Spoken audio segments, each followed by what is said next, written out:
Anthony Young over here at MoXi, and I'm taking a very special opportunity to talk with our CEO, Alex Koper, about some common questions that I'm getting from my clients concerning buying real estate in Mexico. Um, Very happy to have Alex set some time aside today to answer some of those things. Well, awesome. I'm really excited to be here. Thanks so much for setting this up, Anthony. This is going to be fun. Yes. I don't often get to hear, every day what are, common questions that clients and potential clients have about what we do. So pretty excited to hear about those. One common question I get is what kind of time frame can someone expect when closing a transaction in Mexico?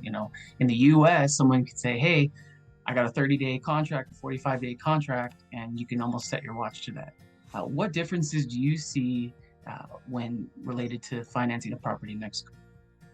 Okay, cool. Well, yeah, that is a great question, Anthony. And you're right. You could totally set your clock by it. I've even heard in, some areas of the US, especially during the peak of the real estate boom post-COVID or in the middle of COVID, that there were transactions closing in 17 or 20 days, right? And that's definitely not the case in Mexico. I think it really depends on a number of different factors, many of which our clients or potential clients can't necessarily control. So this is where the expertise of the MoXi team is really comes into play and is really valuable for buyers and or potential refinancers of property in Mexico. So our legal and closing team is looking at every aspect of the property, including the way that it's vested. So in a purchase transaction, the seller can either hold the property themselves in a fideicomiso because they're a foreigner,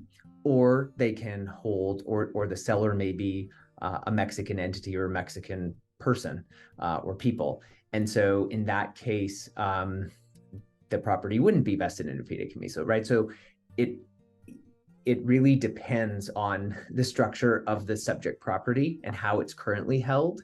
And that will dictate the timelines. So in the example or in the instance where the subject property is owned in a fideicomiso already and the buyer is buying it and using MoXi financing also to be in a fideicomiso, then the MoXi team will look at either of two paths forward. One would be to transfer effectively that fideicomiso from the seller to the buyer.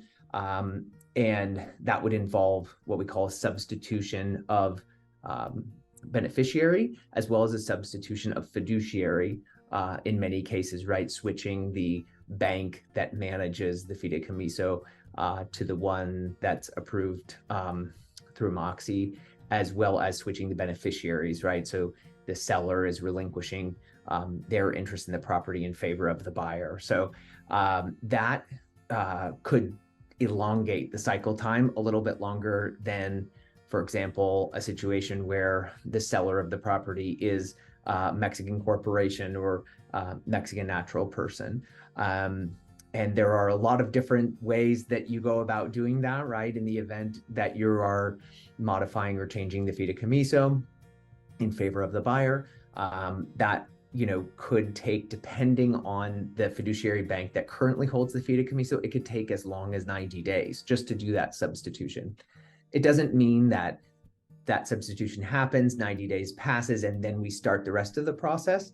I think what many maybe don't know is that while the substitution or cancellation of the fideicomiso is in process, MoXi is working on all of the other items that are required in order to do a legal property transfer in Mexico. So at a high level, regardless of whether you're paying cash or using MoXi financing, in order to do a legal close, I think it's probably important for folks to understand that those cycle times are going to be likely 45 to 90, maybe even longer days, depending on various different aspects of the transaction. MoXi has in its past done transactions in a shorter period of time. Our record is 23 days, and that was a property in a non-restricted zone. But it really just depends on so many different factors. So I think it's probably safe to assume 60 to 90 days. There are situations and or circumstances, transactions that can happen in a shorter period of time. and even in a longer period of time. I think the other really important thing to mention here is MoXi will, and our customers rely on us to ensure that properties are transferred legally, and that the buyer actually owns what it is that they're buying, and we're going to make sure of that. So we're looking at everything from the title to ensuring that the construction is properly manifested with the right legal entities in Mexico. We're also looking to ensure that, if the property is subject to a condo regime, that's been properly recorded with the public registry. So we're checking all of these various different aspects of the transaction to ensure it records legally, and that the MoXi client actually, has the asset that they're paying for. So I think that all goes into the time it takes to close a transaction. It's interesting for clients that are legally transferring the property, regardless of whether or not they use financing, it's the same amount of time, right? So MoXi has this process down pretty well, right? And a number of these areas are digitized to the extent that they can be, to bring the cycle time down to as short as a time frame as is possible legally. But it really is immaterial. So whether you pay cash or whether you do financing, a legal closing is a legal closing in Mexico, and it's no longer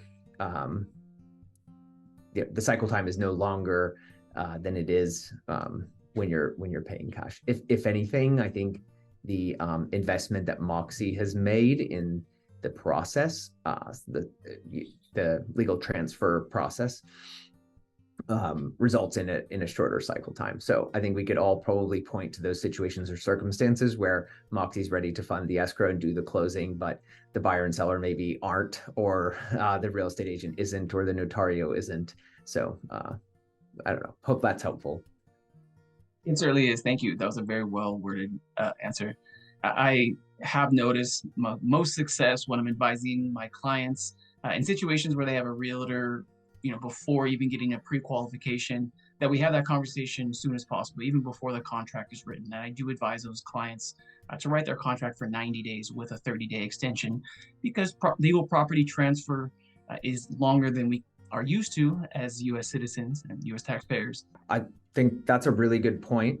And I think the other cool thing that I've seen you do is really hone in with the real estate agents. So either the one representing your client, the buyer, or the one representing the seller of the property, to get information about the property and get that ahead of time. So if when I've seen you do it before, right? When you're getting all of the documentation that comes in, the signed stamped public deed as an example, then we know right up front, is this property held in a fideicomiso? Is that fideicomiso going to need to be canceled, or can it be modified?